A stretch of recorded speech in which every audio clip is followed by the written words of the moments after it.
Hi, this is Steve. This is Bob. This is Jay. We are Alpha Quadrant 6, a science fiction review show. And on today's show, we are going to talk about science fiction tropes. These are things that all of us have seen over and over and over again in science fiction movies. And we always say to ourselves, why are they doing that again? Does that even work? You know, like there's a lot of problems with tropes in general. And typically, as we grade things on this show, a trope is either a They're mostly gimme whoppers. or a whopper. Yeah, they're mostly whoppers, but sometimes they're gimme-ish. But yeah, I mean, to me, a movie trope is something that, like, the directors know that they're tropes, but they're just shorthand communication to the audience, right? You always got to have the bread sticking out of the top of your grocery bag so the audience knows that it's a bag of groceries. Right? That's a trope. Some carrots, you know. the carrots with the leaves still on them. Of course. Yeah, so common. Yeah, so these are tropes in science fiction movies that break science in order to be a trope, in order to have this sort of either plot convenience or quick way to communicate to the audience. And some of them have value. Some of them are not narratively, but they're all annoying. In my opinion. It's like they're lazy. Not much thought, it seems, goes into them. It's like, oh, you've got to do this. This is science fiction. We've got to have this trope, right? I mean, that's part of science fiction. Well, not necessarily. And I think out of anything on the list that we're going to talk about today, the one you're going to start with, Steve, really pisses you off because you talk about it every time we see anything in outer space. You talk about this. Yeah, so we're going to start with orbital mechanics. And because there's so many science fiction shows, Star Wars and Star Trek, obviously, like the two big ones, but the vast majority of them, if there's any especially if there's interstellar travel, but not necessarily, even if you're just in low Earth orbit, the movie Gravity, or if you're just traveling around the solar system, but especially if you're traveling interstellarly, the science fiction movies in general treat space as if everything is static. Right? That getting from point A to point B is only a matter of traveling the distance between point A and point B. Kind of like a boat on water. Yeah, or anything, or just traveling on a map on land. Everything is sort of fixed in space.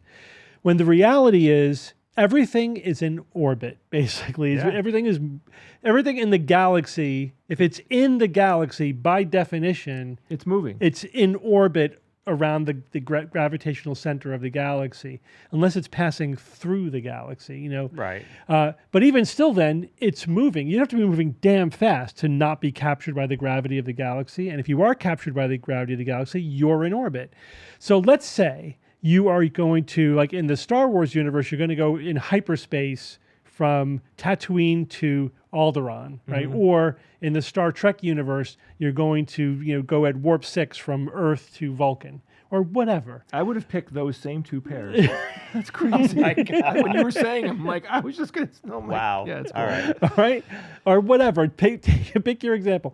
You would have to, match the vector of your target. So, in other words, you don't just go to Vulcan. You would have to match the star, Epsilon Eridani, right? You have to match the star's orbit around the galaxy. So whatever the differential is between Sol's orbit and Vulcan's orbit, you would have to match that differential. And then you'd have to go to the orbit of the planet around that star. Right. Which, again, you'd have to match the speed and the direction of that planet. And then you could insert yourself into orbit around the planet. But the Enterprise just comes out of warp, boom, and there's the planet. Yeah. And they're perfectly matched in terms of their vector. Velocity and vector. Yeah, their velocity and direction and everything is perfectly matched, as if it's just a static thing and just going from one place to another. A good example of this, and again, and this is from you because I like the way you describe it. But basically, like, let's say you're orbiting Earth and your ship is like this, and you're going to Vulcan and it's over here. And when you go over there, if you just take your ship and bring it over there, right? The orientation of the ship and the planet and everything, like if there was another ship in orbit, maybe that ship is going like this and you're coming in like this. Yeah, well, that's another aspect of this, is that everything is always in the same orientation. Same plane. Not only is it always in the same vector orbitally and whatever, it's also in this, there apparently is a plane. I mean, there is a galactic plane. But it's 1,000 light years thick or something. I know. So like, I noticed it too, like just, you're watching Star Trek and the ship, whenever it goes anywhere, it always goes in the same. It never goes up or down. Right. It always is going in as if there's just one plane. It's two-dimensional thinking. Yes. Which is not the same thing as the orbital mechanics, but it's very related. Right. They're just treating it as everything is static and kind of on the same It's very plane. Earth-oriented. It's very Earth-oriented. Yeah. And that's where a lot of these tropes come from, is extrapolating our Earthbound knowledge and Right. 21st century technology to the future without thinking, no, it'd be very different. Mm-hmm. You'd be all about, I mean, it might take you longer to match the speed and direction and orbit of the planet you're going to than it would to warp the light years to get there. Yeah, yep. You know what I mean? You might have to spend hours or days burning Like to get right. there. If you want to rendezvous with the International Space Station, you don't just fly there. It's a complicated Yeah. thing because orbital mechanics. That was is- the big is problem with complicated. the movie Gravity, where they were just like, oh, there's yeah. the ISS. I'm just going to jetpack over Oh to my the God, ISS. no. It's like, no, you have to either lose or gain a lot of speed to change your orbit. And if you're changing planetary orbit, that's huge. Yep. Right, and again, the show that gets this the best is Expanse, Of course. where they talk about, they talk about the orbital mechanics and how you have to burn, Such a good show. lose a lot of velocity or gain a lot of velocity in order to change your orbit. Right. It's not hard to accommodate it. Just if you know that it's an issue and you think about it, you could easily build it into your world building. You know, And I like this trope because it's a stealth trope. Not many people talk about Yeah, this trope. never. The other tropes we're going to talk about are much more commonly discussed than that. That's why this one, I think, is extra interesting. So I think the bottom line here, Steve, is that you want to hear in your science fiction movies, you want to hear somebody say, "What's your vector, Victor?" What's your Right? Is vector, that what you Victor? want? Yeah. All right, got it. Over- I think over. Star Wars breaks this one probably the worst because, like, for example, the Millennium Falcon is going up and leaving the atmosphere of a planet. Yeah. So it's going up like here's the planet. It's basically going up on an angle, right? Yeah. Then when it gets right, hurry up, get to jump to light speed. They jump to light speed, boom, and then they come out of light speed and they're literally in perfect orbit around another planet. Yeah. right. Like, this is the thing I think a lot of people don't fully grasp is they need to be like their speed and their trajectory Yeah. have to all work in the orbit of the other planet. So you're saying though that they could come out of light speed so accurately that they not only stop being in light speed at the exact instant, because like a hundredth of a second later, and they're in the center of that Earth, Right. or that planet, Yeah. and with the right velocity and speed, like there's no way that people wouldn't get killed going in and out of light speed. It'd be tricky. I mean, and some science fiction shows like I know that Foundation did this. Like we have to fly a couple of days away from a planet before we can go into hyperspace or Right, whatever. right. We have to get out away from any gravitational well and away from anything Yeah, I like like that. That kind of adds a layer to it. It makes sense. And even if two ships are rendezvousing in the middle of nowhere, what's their Oh, relative? they're always. What's their relative speed and vector? You don't just show up. You have to. But they're also Yeah. like bridge to bridge. Right, They're always they're oriented oriented- the same way. Yeah, they're what's their What's- they're gonna be orbiting the galaxy, right? Yeah. Wherever you meet. So what I don't know. It's I love your idea. They just like, ignore it completely. You Yeah. said that they should establish a galactic standard. Yeah, you could like there could be a galactic standard of, and then also you would like in their jargon when they're talking about going someplace, it's like where galactically are you? Are you getting closer to the galactic center or farther away? It's your galactic orbital, distance Yeah. that you have to match that, and then you've got to match all the other things all the Yeah. way Now, down. to be fair, It's- though, again, these are all stories. Yeah. right? We're storytelling. Most people like aren't as interested in this as we are, or offended as we are. But hold on. So the point is, they need to give a nod to it. Have some course. character say Quick nod. something. Show a thing on the screen. Showing trajectory, whatever. Like just And whenever they do that, whenever they give a nod to acknowledging some actual technical scientific aspect Yeah. of what they're doing, it's always nice. It always adds a nice little layer. It does. And they absolutely can do it. This is part of the world building, right? Like especially as Star Trek, for example, matured in later series, they definitely added more layers that looks like, somebody was thinking about this. This is not just random buttons and Right. throwing numbers out. There's an internally consistent system going on. Yeah, they not only do they have science consultants usually, Yeah. they take them seriously. Yeah. So those are two things that more science shows and movies need. these days. You know, although George it's Takei common, not tried. common He enough. tried to press Yeah, the yeah. same buttons when he did things on that original console. But you could say, That's well, right, he they don't did. want to, like, narratively, they just want to get to the place that Right. they're going to. But all they have to do is say that en route, we're going to be adjusting our orbital vector to match the destination. Well, yeah. Which, whatever, does it Orbital make sense? vectors synchronized. Yeah, That's it. so Three some- words. whatever, something. 3 No, words. you're right. Yeah. All right, time travel. Come on, guys. We love time travel. It's so It's a popular. great story narrative element. It really is. It's a lot of fun. It's also It's so often complicated. highly annoying Yeah. when it becomes a trope, though. Yeah, I know. I mean, what are your favorites? I mean, Terminator, Back to the Future, time travel is Well, you for know, me, critical. it's Doctor Who. Yeah. TARDIS, absolutely. The problem is though, like with time travel, like there's immediately they have to address is it creating another timeline or are you in the same timeline?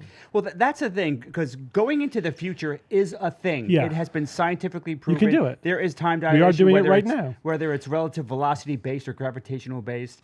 We're all traveling into the future right now, and at different speeds, depending on how fast. If I'm running, Mm-hmm. I'm going into the future at a different speed. And Interstellar did that fine.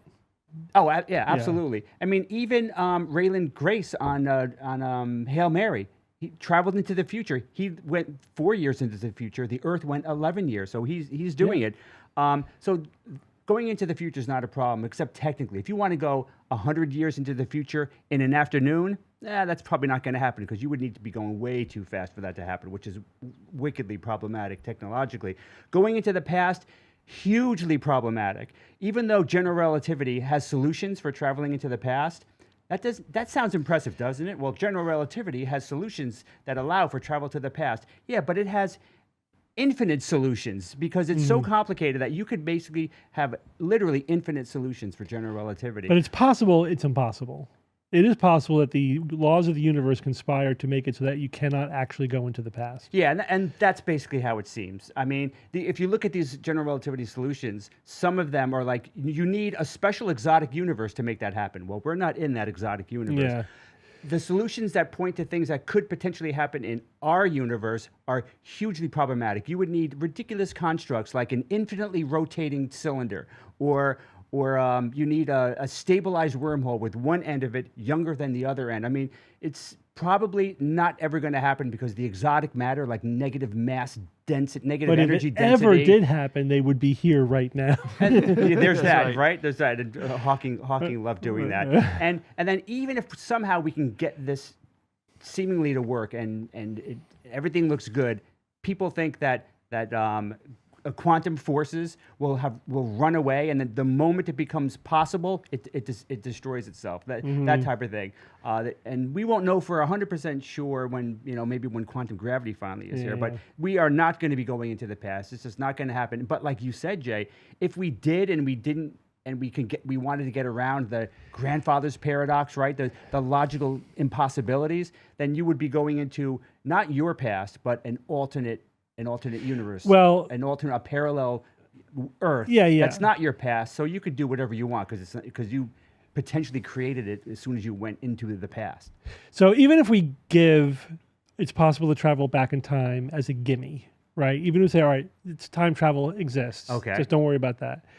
There's still tropes within the trope, though. There's still tropes about There's sub-tropes for sure. for time travel. These are like, again, I'm willing to make the gimme that there's time travel for Okay. the fiction part of it.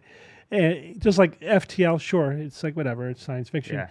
But at least be internally consistent. So the tropes come from when they just ignore the internal consistency. Right. And then, so Jay, you were mentioning that there's multiple different ways you can treat time travel in your universe. Pick one and stick with it. Yeah. So either every time you go back in time, you're creating a branch reality. It's not the same world that you're in. That's one way to deal with it. Endgame movie had that. Yeah. Loki had that. That's common. That's common, and that's fine. And that's fine. It's not satisfying, but you're still. It's not as satisfying narratively. because you're not editing your past. Another one is that whenever you go into the past, whatever you do, you've already done and already created the present you're coming from, and all you're doing is fulfilling a time loop that Right. already exists. No matter how hard you try, you will only end up creating the future that already exists.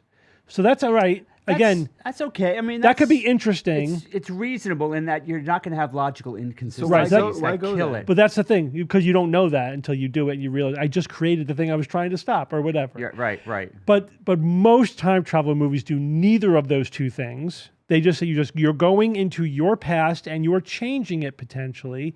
That's really problematic. But if you're going to do it, you got to be really thoughtful about it. And what the most annoying trope is when they just ignore the paradoxes. They just I'm going back in time, I'm changing it, and I'm not worrying about the paradoxes. And like Star Trek was, they did that, especially Voyager. They did that multiple times where somebody went back in time, changed the past that prevented them from existing and ever being able to go back in time. And they just, which is the classic. and they just ignore the fact that that's an absolute paradox, right? Just for lazy storytelling.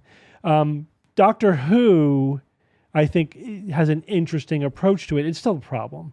But at least they give a nod to the paradox by saying, all right, there are certain points in time in history that are inviolate. Like, don't mess with those things. They're critical. And also, he will never sort of go back. He'll never double dip. Like, when the Doctor does something, he won't go back to that same time and place and interfere with what he's already done. Right. Right, because that'll be, he jokes about it'll break the universe or whatever. Well, that implies that changes that you make kind of like wash out in history, and they don't have a major like butterfly. Yes, like they mostly wash out, except for these critical points. All right. And as long as you don't create a blatant paradox. But again, there'd be no Doctor Who without time travel. So you got to have, but at least they thought about it and they try to make it work somehow. And there are rules. Yeah, that's why you can't just infinitely go back and fix, I screwed that up. Let me go back again and do it right the next time. You can't do that. Yeah. The butterfly effect, though, legit, the further back you go, like if you're walking down the street and you bump into someone and you slow them down, it could dramatically change the future because, one person dying could have a massive impact. Oh, yeah. But again, we understand these are stories and movies and we want to be entertained. We just want them to give a nod a little bit more to, what they're really doing. Be thoughtful and internally consistent. Yes. Right.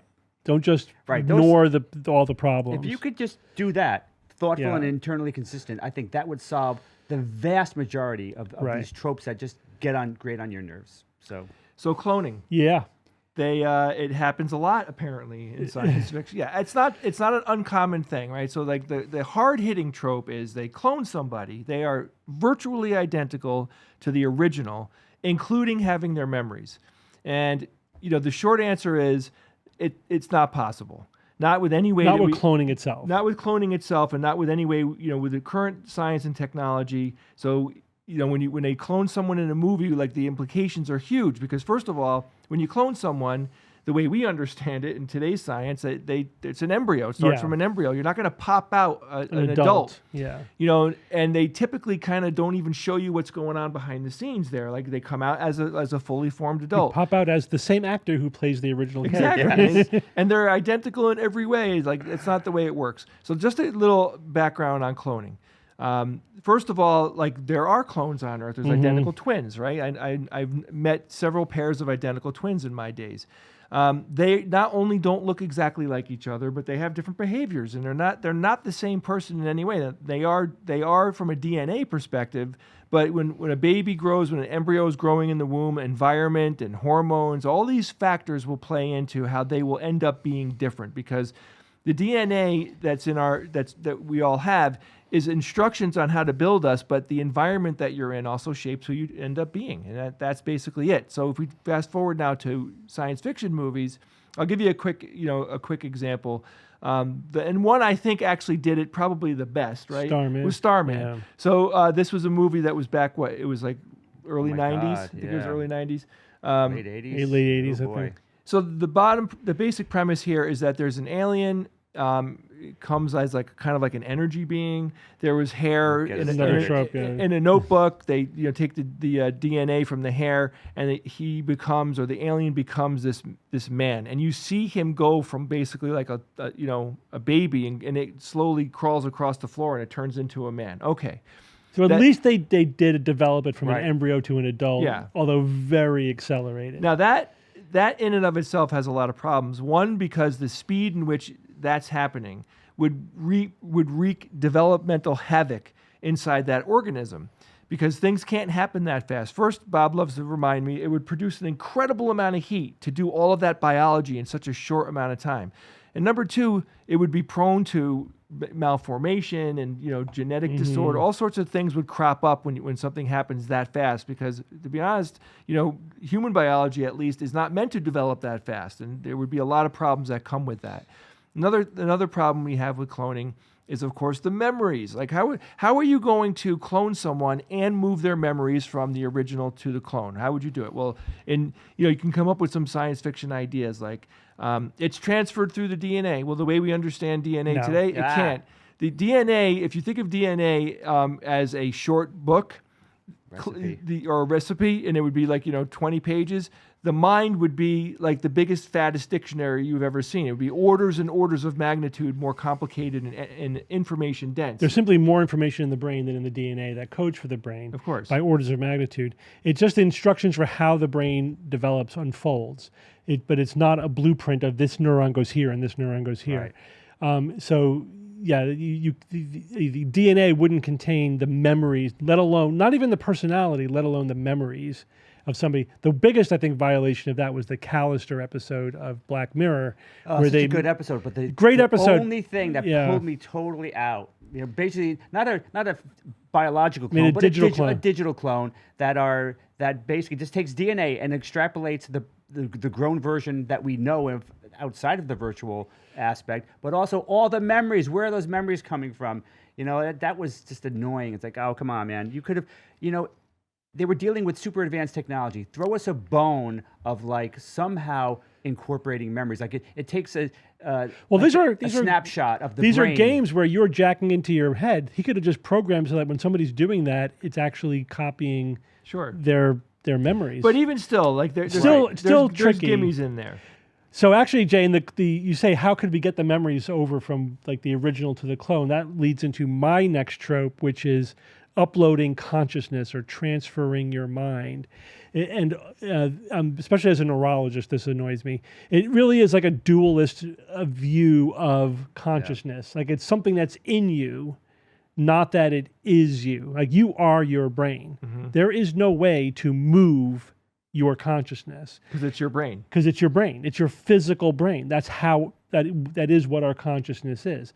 The best you could ever do is to copy it, right? You could never move it. Right. And the copy, if the copy were identical, that copy would be you in that way. In that way, to them, from their perspective, they would be you. Yeah.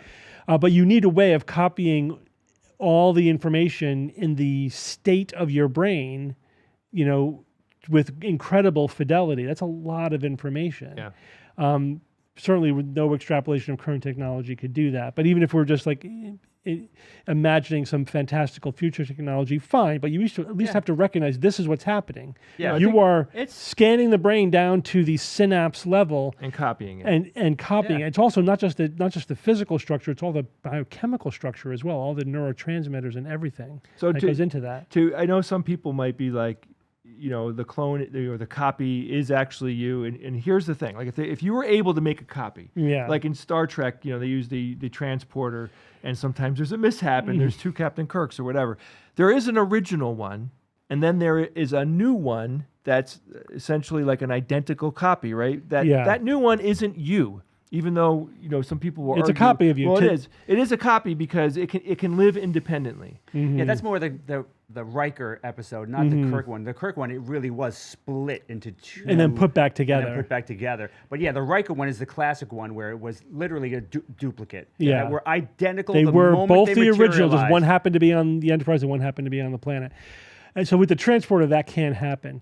But beyond that, the copying the brain thing, there's a lot of science fiction that just treats consciousness as if it's separate from the brain, and including several Star Trek episodes, right? Like, for example, the episode where like Sargon and the others, get in their consciousness is stored in a big globe, and then it goes into Kirk and Spock, and then Kirk goes into the globe. And Kirk goes into the globe, and then Nurse Chapel is in Spock's brain for a while. They share consciousnesses. Whatever. What is that? This is like the whole Freaky Friday thing. Like you could just transpose my mind goes into your body. It cannot work. Your mind isn't software. Your mind is the structure of your brain, and literally the structure. It's a magical gimme. You know, and I get it. Like, look, it's been fun. Like, that's, now it's fine if they say, if they say this is your spirit and it is fantasy and magical. At least they're saying it's magical. But in science fiction, they just treat it as consciousness, as if that's a separate thing that can't be moved or uploaded or switched over or whatever. And then the computerized version of it, where like you are uploading your conscious and now you are in some other place. You are in a robot or you're in a virtual world or whatever. It's like, no, a copy of you is there. You are not there. Yeah. Even the ones where like Pantheon, which is a wonderful series, where they actually, the duplicate brain, the upload happens through the destructive, wouldn't want that. The destruction of the brain literally destroys the brain in order to get the information to make virtual. And it's still a copy. You're dead. I see your corpse with no brain. Yeah, you're dead. I wanted to mention now Avatar, because there was a mind transfer in Avatar. Yeah, and that was a little in the gray zone because there was a physical, connection there. But it was still. So when they were driving the Avatar, they weren't really like in the Avatar. It was projected into the Avatar. They were just driving it as if like it's teleoperation. Like teleoperating. They were teleoperating the avatars basically until the end of the movie when they actually physically move into the avatar, and that can't happen. Move or copy, right? Yeah, it made it seem like they were moving through totally. the vines of the tree, and then whatever got into the body. Yeah, that was consciousness transfer. Yeah. Yeah. It was nothing physical transferred. It read his brain of his dying body. And it moved it into a very cool moment. I really loved it. It was interesting, but it's a trope. But when I saw it, I'm like, no, not really. Okay, I really like the movie, but no, that wouldn't work that way. They'd have to like the tree would have to scoop his brain out or something. So gravity is probably the poor gravity. It gets whacked pretty hard in science fiction in so many ways. So, weird gravity could happen in ways like, for example, I'll lead off with. Most damn planets have 1G, right? Mm-hmm. That's such a trope. That's such a trope. Wherever you go, 1G being Earth gravity. Yeah, Earth gravity. You watching people, walking around. It's clearly Earth gravity or so damn close. Because often they'll say it's at 95% Earth gravity. Well, they do that because. And it's okay because it's a nod to the idea that it's not Earth gravity. It's not 1.000, but it's indistinguishable from 1G. Right. And so that's frustrating. But then the other tropes is manifest in other ways. Like ever see an image of like Independence Day where there's a ship hovering above a city with just not floating there, basically floating. There's no exhaust or anything keeping it up. It's using anti-grav, Bob. If it were, it would literally flatten the city. So it's basically floating there. Or one of my favorites, the infamous inertial dampeners, where they're controlling gravity to such an exquisite degree that any acceleration, right, or inertia, you are, instead of being chunky salsa at the back of the bridge, you're just like not even experiencing anything like it. So that's when the inertial dampeners go down, they get jostled around a little bit. Oh man! No, I love when you see a ship flying away, like that's probably about 500 Gs that they're pulling, just visually, it's estimating. Or 1,000,000 Gs sometimes. Yeah, it's like that. Yeah, you would be chunky salsa. So, and that type of anti-gravity is clearly science. You cannot go to science to save you at all. Gravity has one charge. It's not like the electric force with a positive charge and a negative charge. Gravity has one charge, and it's mass energy. That's it. It's only attractive. There's no way really that's ever going to get around that. That's that musical group, One Direction. Yeah, so meaning, Bob, if you had a machine that could cancel gravity, it's not going to push you up. You would just float, right? But it's impossible because in order to do that, you would have to change what gravity fundamentally is. It's a dynamic thing. Yeah. If you have some sort of gravity conductor like that, it's anti-gravity in the sense that it's completely against the very nature of gravity. It can't exist. Mm-hmm. So barring some weird stuff in quantum gravity that it's almost certainly not true. It's almost certainly there's not going to be any gravity control. You need mass energy in order to change to lessen or increase how much gravity is being experienced. But again, so gravity plating, how does that work? Oh my God, that's the gravity plating on Star Trek. Yeah, there's no real explanation. It's probably, I think it's at the level of gravitons, which if it exists, even they really exist, which some evidence kind of points to it existing, gravitons will be essentially impossible to detect, essentially, and to control in that way. But we also have clear evidence for the curvature of space-time per a la general relativity. That's a thing. And if you're curving space-time, you need mass energy. There's no way around that. You say mass energy, so they could be using an incredible amount of energy, right? To bend space to mimic 1G or to create 1G. Right. Yeah, but I mean, you better be careful, because if you have too much energy, you're going to create a black hole. I mean, that's just it's non-trivial engineering. But I love the fact even beyond that the power expression. goes out on the ship at the artificial gravity, which is probably using 1,000 times more energy than everything else on the ship. Right. It is okay. I actually looked into this. The lights go dim, but the artificial gravity is still there. Right. I actually did a little bit of a deep dive on that specifically. There are a handful, maybe 4 or 5 scenarios in Star Trek where there's actually some mention of gravity plating and some problem with the gravity. But you're right. They beam onto abandoned ships, derelict ships. Gravity's fine. They're just walking through. I mean, come on. The shuttles have 1G gravity plating. Yeah, they on do. them. Oh yeah. And again, like this is all like That's why it's such like a trope. being on a boat on the ocean, right? Like they're treating space vessels Yeah. as if they're operating on Earth somehow or whatever. And we get budget-wise, Right. they're in a studio on Earth, right? And so just having everything be magically 1G is so convenient. Yes, super convenient. And we just take it for granted because we're just used to existing in 1G. And usually in science fiction, you're at 1G or you're at 0G, Yeah. right? So yeah, there's times when you're in microgravity and everything else, basically they treat it like 1G. Rarely, unless they're specifically doing like the moon landings or something, rarely are they in like a half a G or a quarter of a G, Yeah. Even when they're on like Mars, they just just treat it like, make it look like 1G. It's great when you're on a moon, a small moon, Yeah.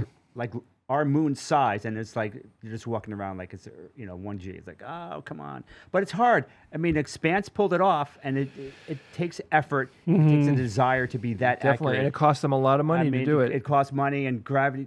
They had their scripts were color coded based on the gravity of the scene that they were filming. Yeah. It was How like cool it is was that? like a character, and I gotta give such mega kudos to them for doing that and being that faithful. I mean, So one of my way I think about science fiction tropes, right? This is a great example of it. It's like if in 100 years or 500 years or 1,000 years, after we're actually out living in space, let's say, and encountering aliens, whatever, and all these things are actually happening, Okay. assuming that they will one day happen, and then somebody watches a show from today, how silly is it going to seem to them? They go, oh my God, everyone's walking around in 1G. Like this is nothing like the real experience of being in space. Well, it's So- happening right now, though. gonna be We're laughing. thinking those things. I know. I'm saying, but when you think about it that way, it's like, oh, this is gonna be such a slap in the face. Just future people watch this will think this is so campy. Yeah. This is so dated. It is so unreal. yeah, like watching science fiction from the 1920s. Yeah. Right. Worse. But far worse. Steve but said it though. similar. We are on Earth in studios with limited budgets, and they're essentially, and the goal here is to tell good stories, right? So what we want is a little bit more realism in the science, but I understand it, and it dovetails nicely into what I'm about to talk about, which is the aliens problem. Right? Oh boy, the non-alien The aliens. non-alien aliens. So I'll give you like the perfect example that everybody knows about is Superman. Superman is an alien. He's not human. He probably doesn't have the same organs that humans have. He responds differently to yellow sunlight than humans do, Yeah. right? Because that's where his power comes from. So why is it that he looks exactly like a human? And I'm going to answer like the question of why do most science fiction, when you see an alien, why do they look humanoid? Why do they whatever? I think 9 times out of 10, it's either one of these two things. One, largely, I think because it's storytelling. Like Superman is a human. He really is human because when we learn about him and the struggles that he has and the things that he's concerned with, he does basically think like a human and he acts like a human. He has human-based concerns. His brain works like a human, right? It's all storytelling because we don't want to like watch a character that we can't relate to. Like if they made Superman, You mean like Rocky from Hail Mary? well, no, but Rocky still had a personality and still had cares and wants and things that were still human enough that we could relate to him. There was something there was a hook there, but he was really alien, though. Right. He was probably like finally, you know, and this I think this was one of Gene Roddenberry's big problems with Aliens. Is like you have to give it a face because you need to relate to it in order to sell the story, like you're saying, exactly. and that's one of the reasons why we see faces in Aliens everywhere, just like ours, because you need a face to relate to, and I'm so happy that Hail Mary really went all nine yards with that because there's no face. They could have changed the story and put something that kind of is face like. They didn't, and we still related to it, but it's harder to do, and we're going to rarely see that because it's hard. But even within the confines of a face, you could still have like E.T., or even Grogu, Right. where all right, they have a face, we can relate to them on some level, but they're clearly alien. it's not a human in a costume in any way, shape, or form. Well, there's different Yes, levels of the non-alien alien. There's the human, like it's a human. It is like an unmodified. but it's an alien. It's an alien, like the Doctor is a human. A lot of species in Star Trek are humans, or they're minimally altered humans, like Vulcans with They the have a ears. little. Oh my God. You got a little the ridge. The nose Star- ridge is the famous thing, Yeah, right? oh God. But so minimally altered, or they're just basically human. But then there's it's a human in a costume. Like it's human enough that it's a human in a costume. It's a Right. bipedal, head, arms, legs, but very different. Not Right. not a human. And we get the budgetary constraints of why you want to but look work at the within difference. that Still realm. a human in a costume. Still a human in a costume. when versus you- like it not like you need CG to do it. Like this Right, is like not a like human. in Hail Mary, right? You think about it. How much more expensive it was, how complicated it was to like, okay, so the alien is going to be here. Here's a puppet. Now, Ryan, go ahead and act without a human being there. You're not, he probably was having someone read Rocky's lines Well- for him to play off of. But Rocky was a puppet. Most of the time you saw Rocky, it was a puppet, which I was very happy they went practical Yeah. and not full CG. The more dramatic things that he did were CG, but he was a puppet, man, and I love that. But when it they cost went practical. it costs a lot more money. It takes a lot more time. It's hard for the other actors to do. It's probably hard for the puppeteer to I don't know who was doing the voice, but it makes the complexity was. great. But the complexity is huge. Oh, and, yeah. And in the end of the day, would I rather have like a really good Star Trek show where the aliens look too human, but it's done really well? Like you can go back to the Star Trek, the original series, and there are aliens that look almost perfectly human, but the show is fantastic because the storytelling is so good. And they had their share of non-human aliens. Yeah, they're thrown in there every now and Yeah. then. The Horde. Or the whatever. Horde, I was going to say. Yeah, but that's probably the but most here's the dramatic. This is beyond biology, though. And again, this is one of those things. Like if we ever did encounter aliens in the future, it'll immediately make every science fiction show obsolete because we will realize, oh my God, those are They every better not alien. be bipedal. Imagine if they were real. Well, think about it, because I've read We something. encounter them and they're gray aliens. Steve, I did read something that said, listen, if it's in a gravity that's similar to Earth, whatever, it could be off by a few G's or whatever, but the bottom line is something that needs to get up and it wants to move. Like bipedal is not really that whacked out. It could develop on other planets because it works. It actually functions well. Yeah, I mean, yes, but it wouldn't be favored. That would be so. I mean, quadrupeds would be more way stable more in high likely, G. or Yeah. six limbs, or whatever, or and also we're assuming bilateral symmetry like we have, but we Right. don't need to have that either. And if you're in an ocean, all bets are off. Yeah. Right, for that. So yeah, certainly like more physically different aliens is nice to see, just to be more realistic. Especially now that we have the technology to do Right. it, we should Yeah. not be relying so heavily on the minimally modified people. Right. At least throw them in the background. Show me a really alien.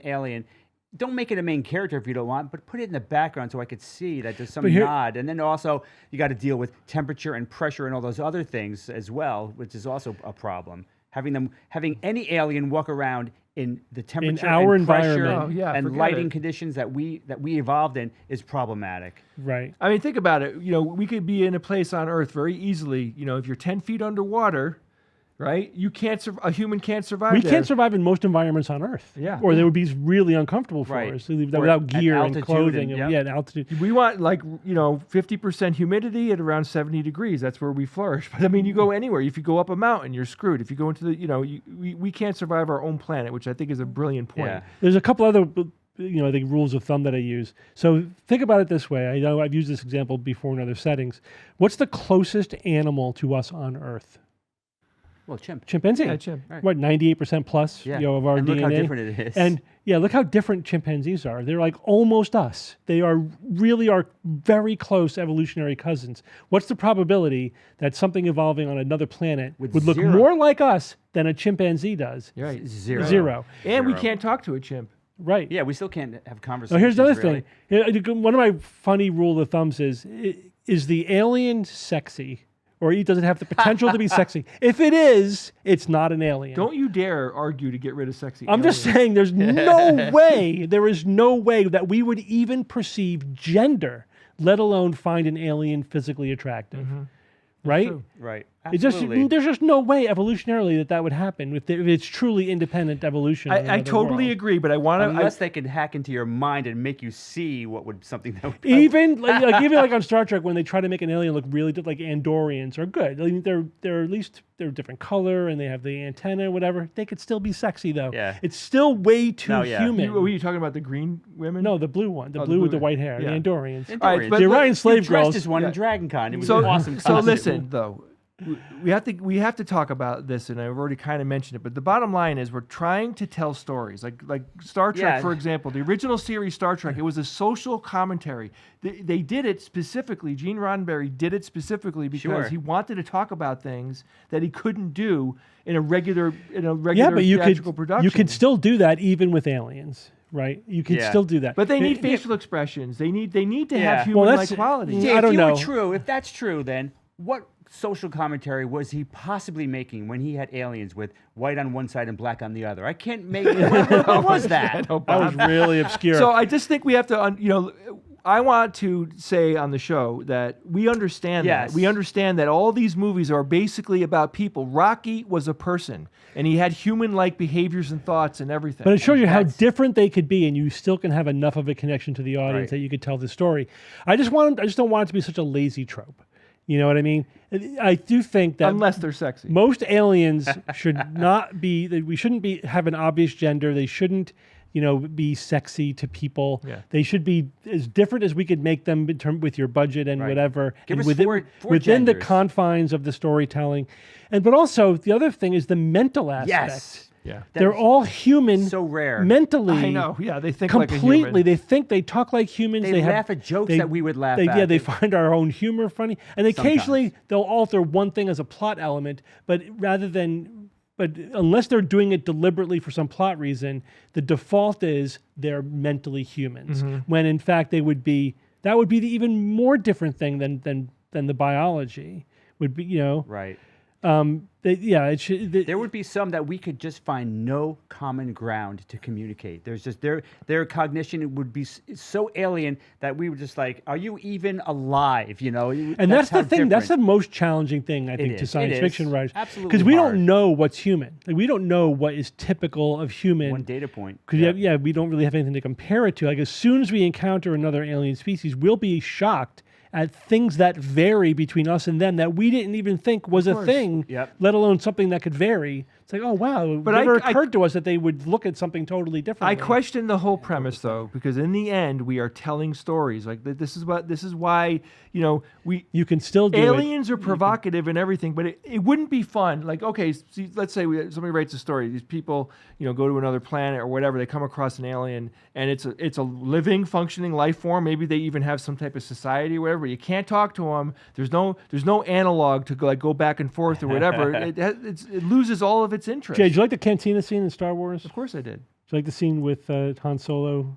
and the other Greedo? band and Yeah. Greedo? Yeah, of course. Yeah, right. I mean, you got emotion from Greedo. There was an interaction there. Yeah, but Greedo was a humanoid. Greedo Yeah, was but like, I know, but he was, that's like the minimal amount of difference, like, right? That's the what I'm saying. minimal. Yeah, that For an alien. He was a humanoid, but he was demonstrably alien, right? Couldn't even pronounce words that we could pronounce. But you would never find him sexy. You don't even Well, really that know. depends on who you are. You No, don't but even really know if it's male or female. But actually, Right. Greedo was played by a woman. Did you know that? Yeah, it doesn't matter. But the point is though, Greedo was largely like a human. He was greedy. He was spiteful. He was vengeful. He had all these human traits in there. Like, Han Solo was I talking know. to I'm him. just- It's a that good scene, minimum. It's a that good scene minimum. would have sucked. Really sucked if they had some whacked out, completely foreign alien thing that basically they couldn't communicate well. It doesn't work. We're telling stories. It's okay for them to make aliens. Yeah, but you're missing humanoid. the point that you could be that different and still, relate to it in a lot of ways for the storytelling. And, when it's possible to have an alien that is mentally very different and have it work with the story, Yeah. you should do it. It's not, I understand what you're saying. It's the lazy default to humanness. That's the trope. Sure, they should. And I don't. Science completely fiction disagree. should be pushing that limit, should be exploring, right? Truly alien aliens and figuring out a way to make it work within the story. Sure. I'm hoping Rather than it'll just saying it's a happen. human in a costume that's But I mentally will- a human. I'm hoping it'll happen now more now that we've Yeah. experienced Rocky and it's such a popular movie. My final point on this, probably my favorite alien of all time. I wonder if you Ah. guys agree. My favorite alien of all time. That's a tough Spock. question. He's up Spock, there. and the incredible thing about Spock is what he's battling his humanity with his alien. Well, he's half human. He's half human. He's half Yeah. Vulcan. And he is battling. Those two things are battling inside of him, and that setup with Spock, I think, is brilliant. It's freaking awesome. He's one of the most fascinating characters you could lay your eyes on because he has that inner turmoil. When you see him act a little human, it means something. When you see him Yeah. act, like more on the Vulcan side, it means something. That Yeah. works really, really well. So the spectrum is there. We have to just say it's all good. Just don't be lazy and as cheap. Right. Yeah. As you, Don't be as you lazy can and be. cheap. And All here's right. and here's a good way to bridge the gap between what we want is extreme aliens and selling Have a a story. mix. How about the Thing? Oh, Yeah. The Thing. forget That's it, an man. extreme alien, but you could also You could Talk. talk. You could talk to it. How about Right? somebody writing, somebody talking to an alien? Look, you're in that cage. You can't get me. You're, whatever. I would.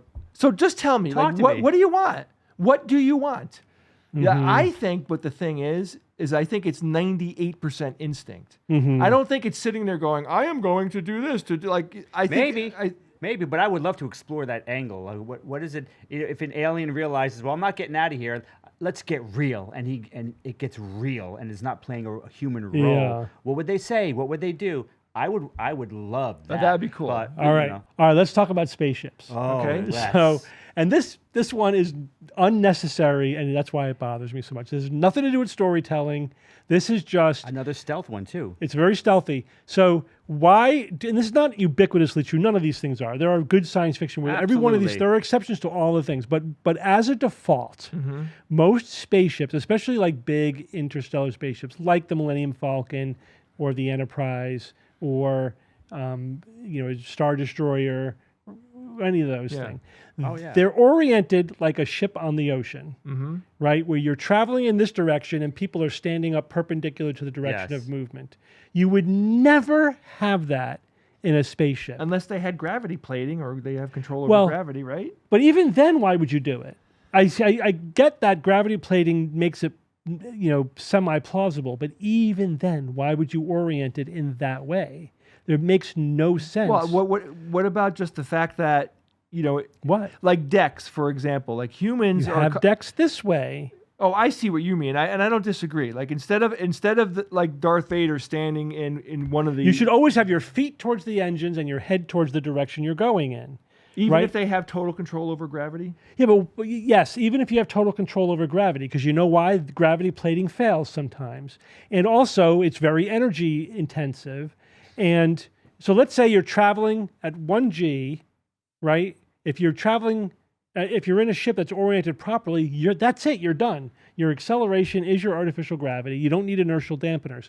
If you're traveling this way, you need to eliminate the 1G acceleration Right. and add 1G in the other direction, completely unnecessarily. Can I make a good point here? Yeah. It just doesn't look as cool. Well, that's the well- point. Is that we're oriented to a ship on the ocean. Yeah. And so that's what we think of as a ship, and we're just extrapolating that into the future without thinking, right? Like the first cars were horseless carriages. Yes. They looked like carriages. That's what they called them. Yeah, right, and then eventually we started like, well, we don't have to build it like the old thing. We could design Right. it to work with the actual new technology. Right. So it's the same thing. And rocket ships don't count because if you're in a capsule, it's like different. You know what I mean? But if you're like in a starship, they're all oriented the wrong way. They wouldn't be built that way. You're probably right, but I still think though. And then it could be just as cool. So, if you had the ship designed so that, right, especially like a huge ship like the Star. Let's look at a Star Destroyer, Yeah, they're right? huge.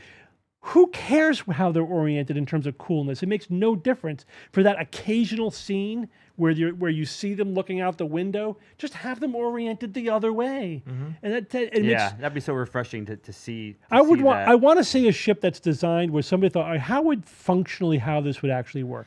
Like, first of all, you don't put the bridge at the top of the ship. The center it of the goes at the ship. center of the ship.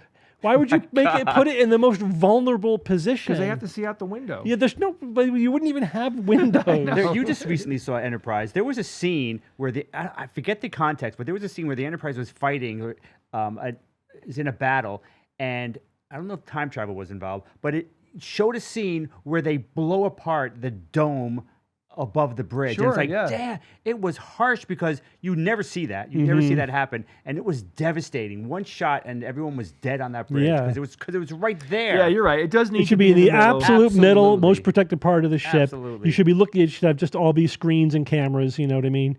Because the other thing, this also gets to the radiation thing. Like, which you're in the Yeah. least shielded part of the ship as well, the most vulnerable part, standing up.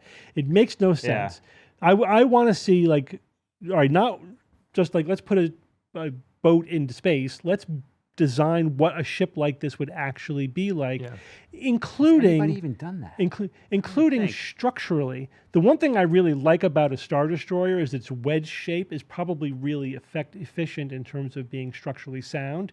Again, if you're accelerating, you're pushing. Yeah. Think about that. Even whatever gravity or inertial dampers, whatever, doesn't make any difference. You're putting 6 Gs of force or whatever Right. on something that massive. It better be structurally sound. Oh, yeah. Having things hanging out and whatever doesn't really.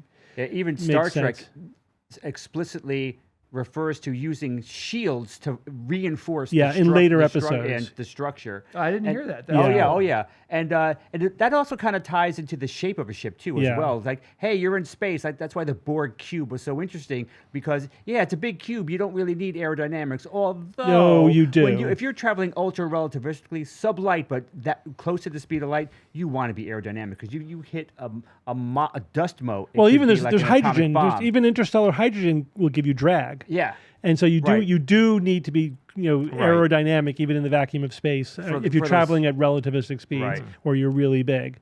Absolutely.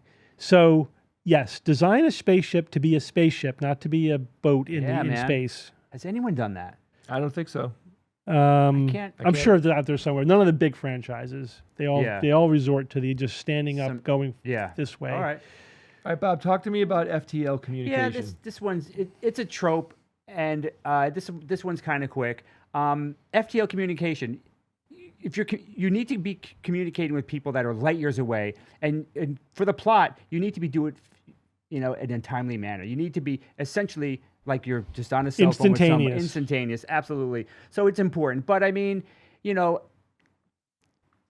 one thing we know about this type of stuff from Einstein is that mass and what else? What's the name? Information. Mass and information. That's a critical one. Mass and information cannot travel faster than the speed of light. So Period. it's not going to happen. Period. There's no way around that. I mean, if you could do that, you're messing with causality. You don't want to mess with causality. If you're messing with causality, that's a damn good sign that it's completely against science. Well, So, way I to mean, think so it about just- this. If you had but it helps the instantaneous plot. communication, you're literally going back in time, in a way, right? Oh, yeah. That information is it's violating relativity in a way that is like similar to going Yeah. back in time. Like, I thought in Star Trek though they had a system to communicate that was basically Well, So they're subspace, using subspace It's communication. ridiculous. It's faster than a ship, even, right? Yes. But there's still a delay, and they do reference it from time So to time. yeah, but they're inconsistent. Yeah. Because sometimes If they're anything. talking to Starfleet in real time, and other times it'll take us 2 weeks to get a message to Starfleet.